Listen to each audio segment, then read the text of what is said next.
see that many of you made a great effort to get here, and it's very much appreciated. It's my great pleasure to introduce to you my great friend and longtime conversational adversary, Christopher Hitchens, for several reasons, because I think Christopher's role as probably the greatest literary journalist of our generation, of my generation, is widely misunderstood. Christopher is often described as contrarian, by which the meaning I take from that is someone who continually takes an oppositional position. It isn't really true.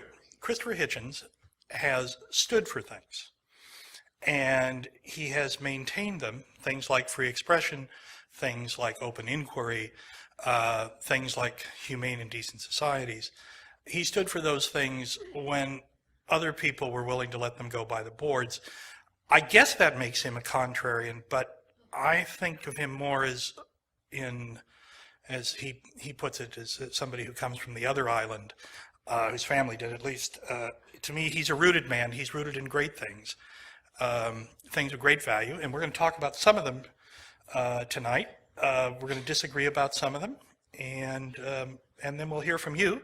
So I hope you'll join me in welcoming Christopher Hitchens here to Los Angeles.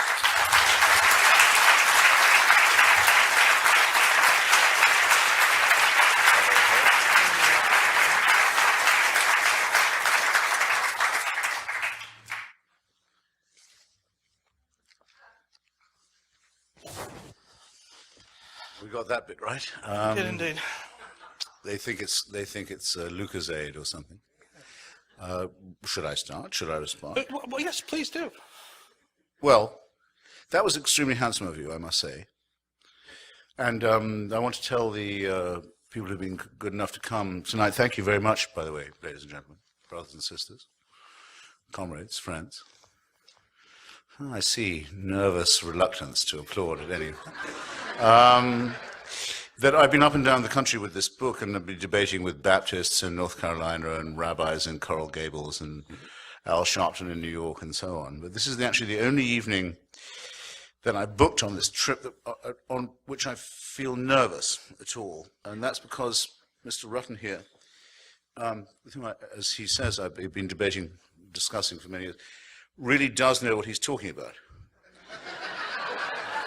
When it's come to religion, and that can't be said for many of the ministers. And so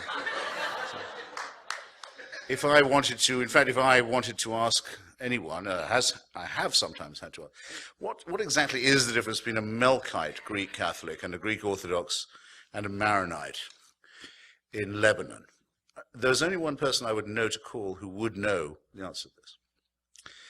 And that's why it's very handsome of Tim to agree to do this, because not to make this too furry between us, not to make it too intimate or too warm or friendly. I would like, on both our behalves, to dispel that if I can right now. The critical thing is this: what is most important to him is most hateful to me. And we're here to prove that friendship is possible under those conditions. But that thought should not at all inhibit anyone, and hope won't inhibit him from, well, I think the expression may be bringing it on. He minds about this a lot. It's a great deal to him. He's proved it in innumerable ways, not just by his study of it, but by his devotion to it. And I have announced it to be public enemy number one. So if this all works this evening, it'll be a tribute to civilized discourse, if you insist. Okay. Thus my opening statement. Disarming and provocative. Sweet. Well, let's speak by the book, or we're ruined, right? This is the book. Christopher, I'm going to read a passage to you here, and just so we can get the flavor of the argument here, and then we'll go to the substance. But if I may, you write here about how it's you tolerate religious expression on the parts of your friends. Not tolerate, but Well, indulge, as you say. better, yeah. Indulgence, yes, is the word used. And he says, you write, there is a real and serious difference between me and my religious friends. And the real and serious friends are sufficiently honest to admit it. I would be quite content to go to their children's bar mitzvahs, to marvel at their Gothic cathedrals, to respect their belief in the Quran, that the Quran was dictated, though exclusively in Arabic, to an illiterate prophet, or to interest myself in Wicca and Hindu and Jain consolations. And as it happens, I will continue to do this without insisting on the polite reciprocal condition, which is that they, in turn, leave me alone. Right? Fair enough. But this religion is ultimately incapable of doing. As I write these words, and as you read them, and as you listen to them, people of faith are in their different ways planning your and my destruction, and the destruction of all the hard-won human attainments that I have touched upon. Religion poisons everything. So religion is ultimately incapable of leaving people alone. Is that correct? Yes, I think it is, because why not start with the benign? This isn't going to go on for too long, by the way, this benign version of our disagreement, but Right. why not continue with it for a little bit? I mean, for example, you, as a very, very serious Roman Catholic, must look at me and think, if you're true to your faith, I can't watch this go on any longer. I don't want Christopher to go to hell. It's not right to do it. I have a responsibility to prevent him, to exert my best efforts to stop this from happening. I can see him doing it. It's like watching a friend become a hopeless alcoholic or a drug addict or a serial killer. I must intervene. I may not watch this. I must do my best. And I know that you ought to be thinking that, and it makes me very nervous. Just as I was debating with a Calvinist in Georgia the other day, I said, well, look, since you say you're Baptist, do you affirm John Calvin's teachings on hell and predestination, or do you not? And if you do not, because I know Southern hospitality often inhibits people from telling guests that they're going to hell on the first night of their stay in there. Trying to make it easy for him. Not if you're Catholic. But if you don't think so, could I know on what authority you don't do this? On what authority do you disagree, as well as on what authority you do? So, when, for example, now moving to the vulgar side of your church, the only Catholic who almost every secular person I know admires, or used to admire, Mother Teresa, the so-called Mother Teresa of Calcutta, journeys to the country that I know matters most to you, Ireland, to say no one in Ireland should be allowed to be divorced. I've arrived in Dublin, a town of which I know nothing, capital of a country about which I know nothing, to support the view of those who say that there can be no change in the Irish Constitution. Sorry, the Irish Constitution, which forbids divorce. We don't just forbid it for Catholics, we forbid it for everybody. And it's praised by everyone. Finally, Mother Teresa's come to aid us in the argument. Right. And while she's there, takes the opportunity to say that not only should Irish people not be allowed abortions, but nor should they be allowed contraception. She's not saying, I have a great relationship with Jesus, and I have a wonderful church and a wonderful faith, and it makes me happy. She's saying, it better make you happy too, because whether you agree with it or not, we're going to impose it on you. Now, that distinction must clearly be apparent to everybody here. The same is true of our Muslim brothers and sisters. They say, you may not know it yet, but our prophet had the last revelation, the only one. Right, the final one. There's always a final revelation. Ultimate one. Yeah.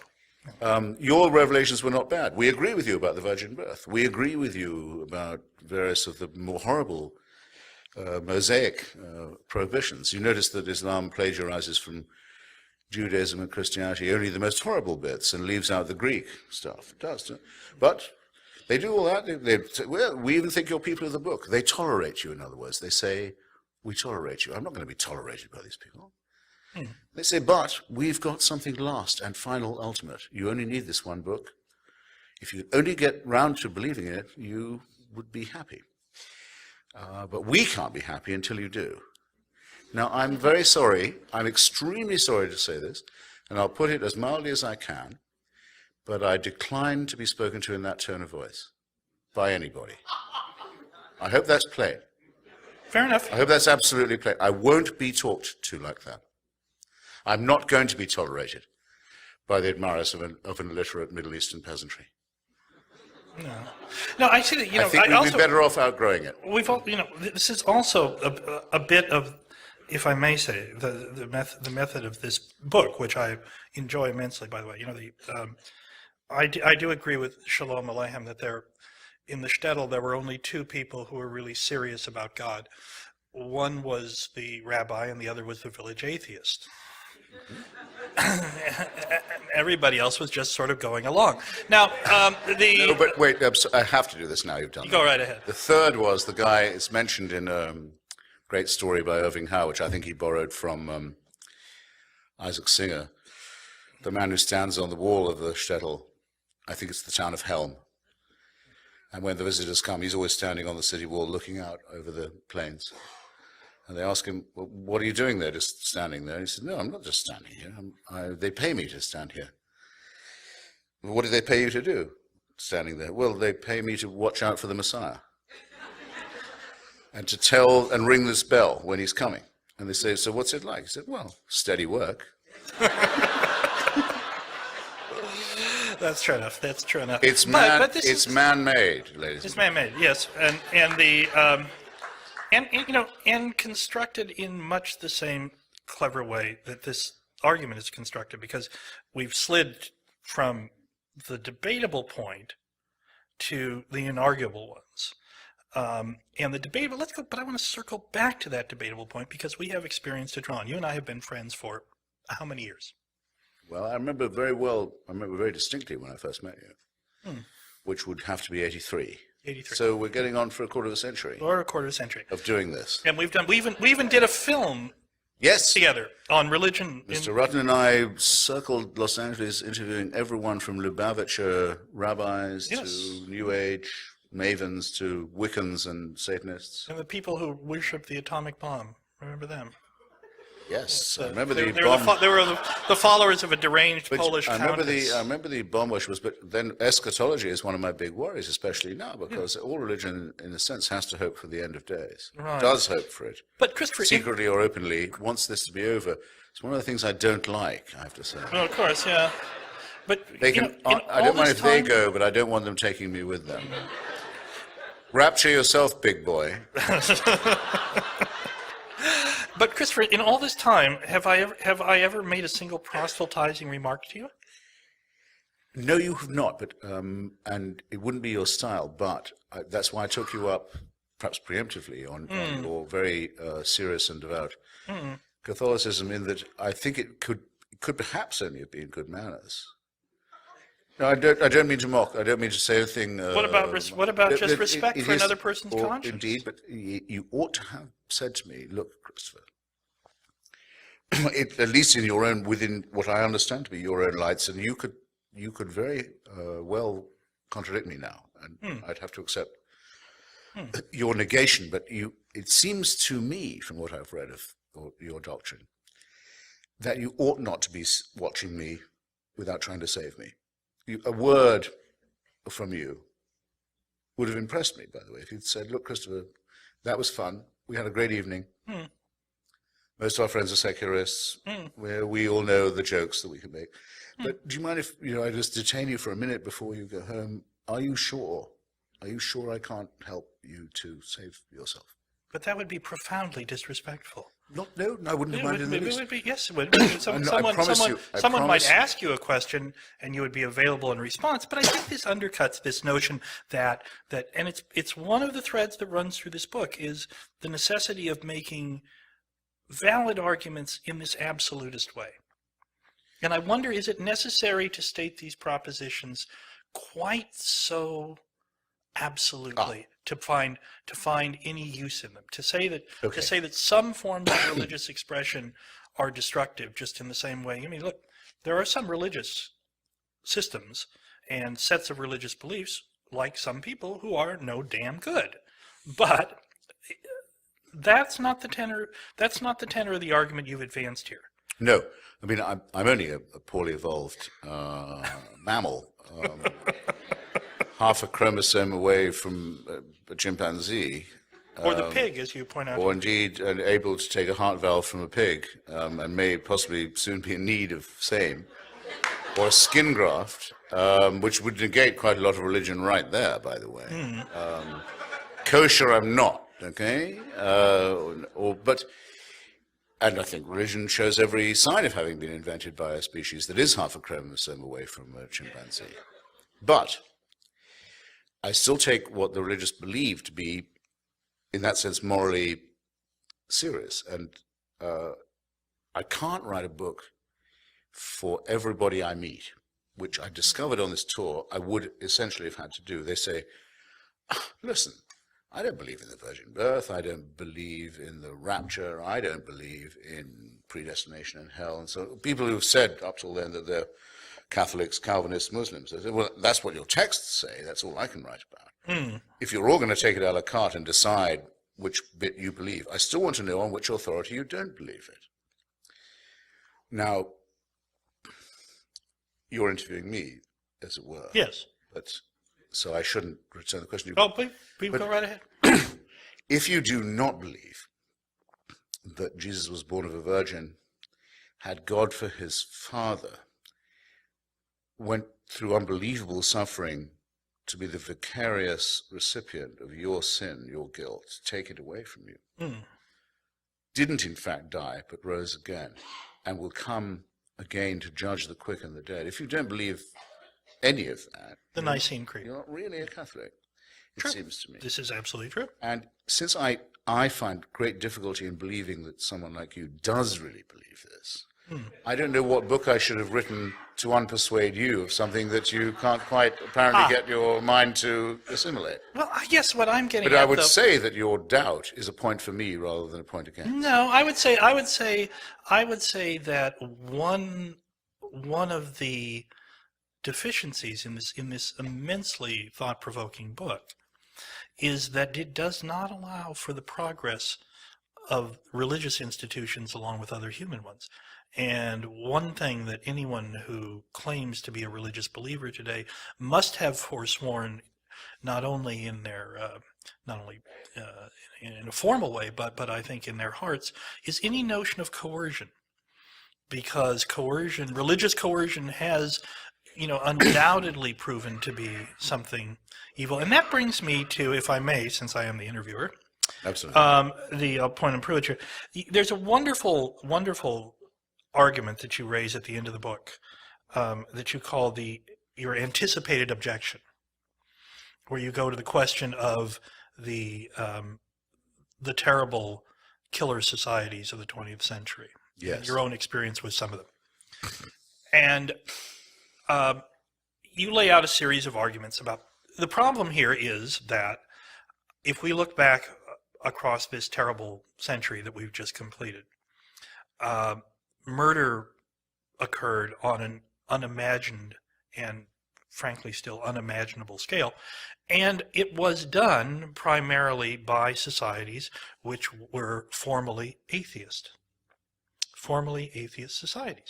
societies where atheism, which you advance here as this, as not the necessary good, the unavoidable good, that was the official orthodoxy. Stalin did not act in the name of Russian orthodoxy. Hitler did not act in the name of Christianity. Mao did not act in the name of Confucianism. North Korea, which as you say, you still cannot remember without a shudder, is certainly not a religious state. It is an officially atheist state. So you make an argument about this in which you say that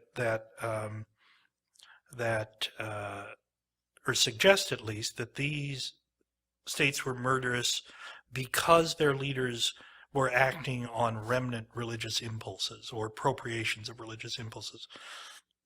Is that really your position on Yes, it is. I mean, this? Is that a fair summary of? yeah, no, it is also, by the way, a very good summary of my case, though, just to tease people and make them buy the book, where I have a whole chapter on this, available fine bookstores everywhere. And everything.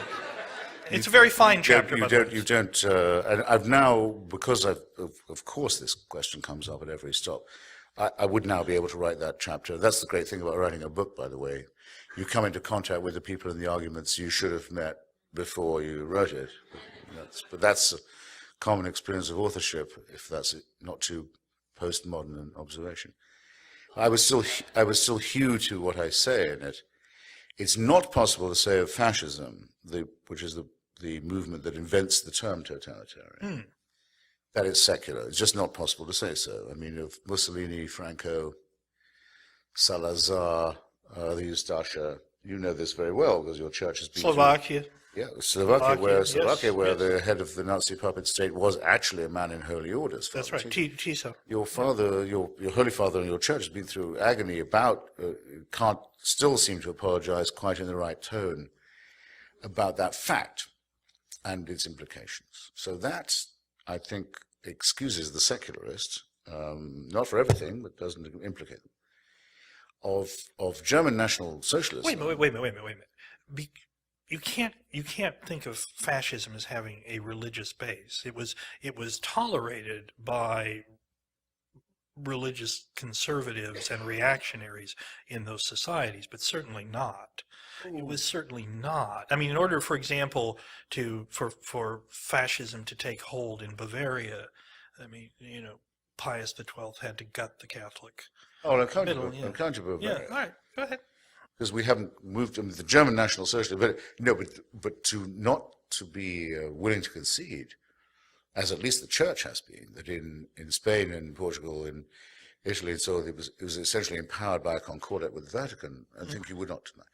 Now, German National Socialism is a somewhat different thing, because though it draws upon Protestant as well as Catholic Christianity and anti-communism, and I think above all anti-Semitism, and prayers were said, it is a fact, by the bishops of Germany every year in April, on Hitler's birthday, on the instruction of the Vatican.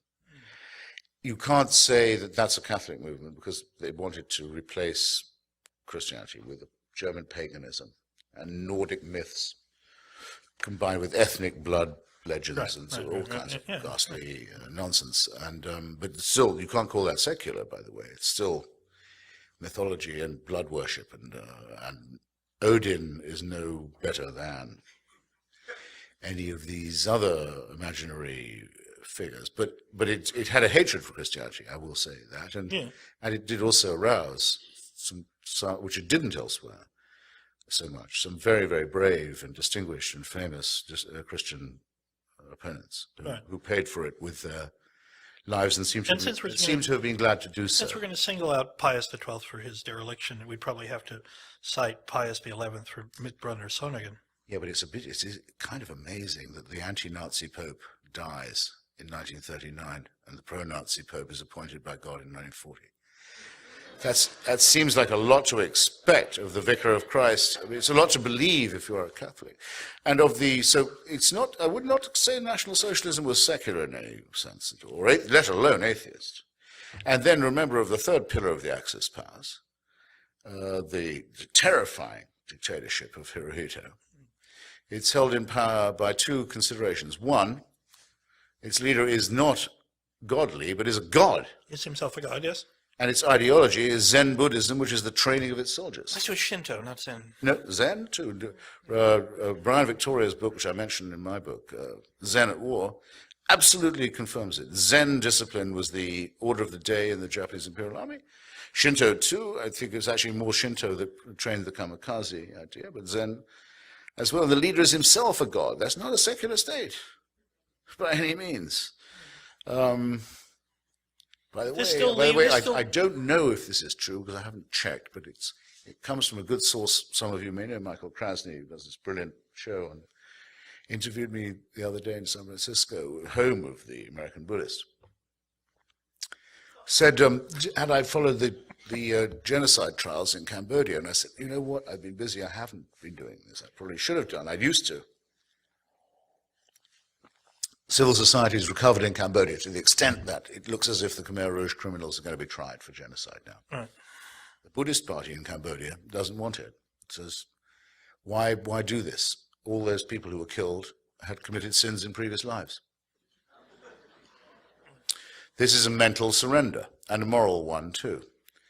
This kind of contemplative nonsense, turn off the mind and you'll have bliss, has ghastly consequences. The sleep of reason brings forth monsters. That's Buddhism.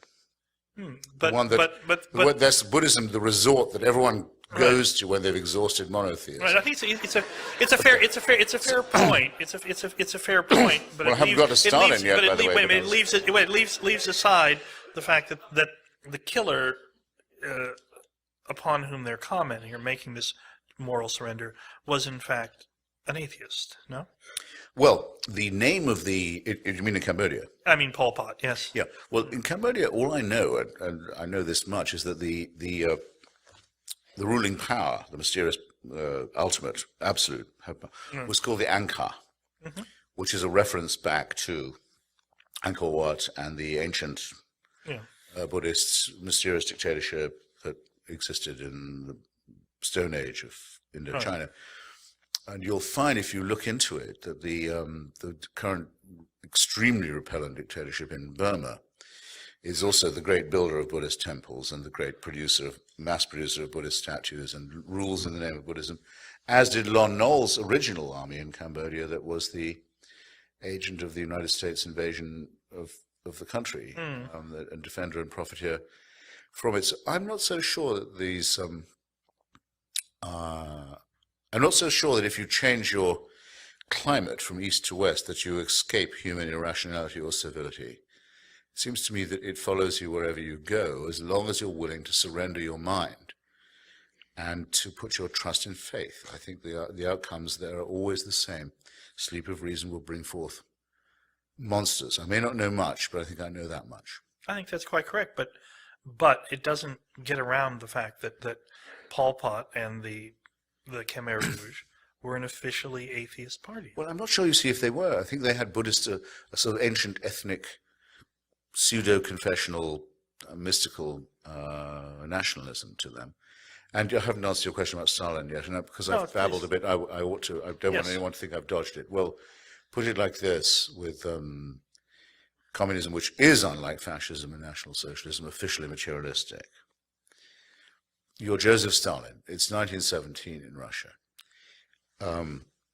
Millions of Russians have been told for hundreds of years that the head of the Russian government is something more than a human being. Not a god. It's not as bad as Japan. And not quite a pope either, but he's the Tsar is the head of the Russian Orthodox Church. He stands between heaven and earth. Mm-hmm. A bit more like the Middle Kingdom. Servility and credulity is en masse inculcated right across the country. Millions of people know no better. If you're Joseph Stalin, who, by the way, this is an opportunist point of mine, but I have to mention it, was a long-time seminary student, had rehearsed to be a priest. You shouldn't be... Was he not expelled? I think he may have just cleared out, but I think he one was way or expelled. another. Yeah. But you shouldn't be, if you're Joseph Stalin, you shouldn't be in the dictatorship business if you can't exploit a great pool of credulity and servility like that. There you have it. It's waiting. All you need to do is say, I'm the new Tsar. And what happens? A new inquisition, a heresy hunt, show trials. The traitors are among us. The heretics are here, trying to poison the wells. Miracles. Lysenko, our great new biologist, has shown how we can grow 25-foot wide tomatoes that will feed an entire family. Stakhanovite saints. I get it. The entire thing is completely replicated and collapses as the Inquisition did. And so now, so Stalin is murderous because he's an imperfect well, it's atheist? a replication. It's a surrogate for the same thing. It's a replication of a counterfeit or if you like, a true bill copy, the same thing. But here's what you'd need to have a level playing field between your point and mine. You'd need to find a society hitherto pious and devout, and organic and stable, that adopted the views of and tried to teach its children the principles of Lucretius, Epicurus, Spinoza, Galileo, Einstein, Thomas Jefferson, Thomas Paine, Bertrand Russell, the greatest atheist of his day and the first person to work out that Lenin was a new god, by the way, to adopt those teachings and then to see if that society fell into famine, war, tyranny, torture, gulag, and so on. That would be the fair test, and that test is yet to come. But I believe myself that we can recover the lost connection, the one that monotheism severed between Athens and Jerusalem. And we could get back a world where philosophy was valued. The beauty of science was considered worth studying and worth revering even. Where literature would be the key to the study of ethics and morality. And if you wanted the transcendent, you'd have love and sex and music. And you wouldn't need any supernatural permission for any of this nonsense. Well, I think I miss it terribly. I feel as if something was torn away from me before I was born by the loss of that. But we're smart enough to get it back. If only we will leave behind the hideous nonsense of the holy books and the vile preachments of those who want the world to come to an end. Well, I'm for that. I'm for that. Good. Let's see. On the other hand, has there been such a place? Well, I mean, I hate to sound like I'm speaking on behalf of our fallen nature, but has there been such? Well, a the place? country I happen to be. May I use an expression? Are we going to get Andalusian Spain now? May I just say something that Yes, please. I hope doesn't seem Please. too populist, but an expression I've been waiting for a long time to employ. Not to you so much, but you too, but to the audience. My fellow Americans. Yeah, I've been wanting it a long time to say this. I took my oath of citizenship last month on the 13th of April, which is my birthday and also Mr. Jefferson's birthday. I'm his biographer at his memorial in Washington, D.C. by the tidal basin, just before the cherry blossoms were blown away by the next breeze. And I was able to take my oath and say that I specifically wanted to take it to the only constitution ever in human history that doesn't mention God, and doesn't mention religion except to separate it from politics. Right. And to the preamble to the Declaration, which mentions only a creator but no intervening God. A personal God, no intervening one. And to say how extraordinary it is that most Americans, born to this right and this beauty, don't appreciate it because it comes to them as a birthright. And the Virginia Statute on Religious Freedom, the basis of our fantastic First Amendment, means a huge amount to me. No tithe can be paid by any American to any church. The government has no right to tell anyone how or where or in which way to worship at all. And that in response to the petitioners of Danbury, Connecticut, the president wrote back to them and said there will be always a wall of separation to protect your rights and your freedoms. So I have a new slogan. Mr. Jefferson, build up that wall. But I hope to be joined in this slogan. Yes. Well, actually, I join you in that slogan because I think one of the curious things about and remarkable things about Jefferson's genius and one of its unintended consequences is that religion, as in all its variations, has flourished behind that wall here in the United States as it has nowhere else. That religion severed from state support and from the notion of the official church has flourished here. In a way. Tocqueville was right, as are you. That if it's a voluntary association, it can be very pluralistic. After all, you do know, so you don't you say? Because you know, but I wonder if anyone here knows. Who were the Baptists of Danbury, Connecticut writing about to the president? Who were they afraid of? Who did they think was going to persecute them? Why did they want a wall? The Congregationalists of Danbury, Connecticut.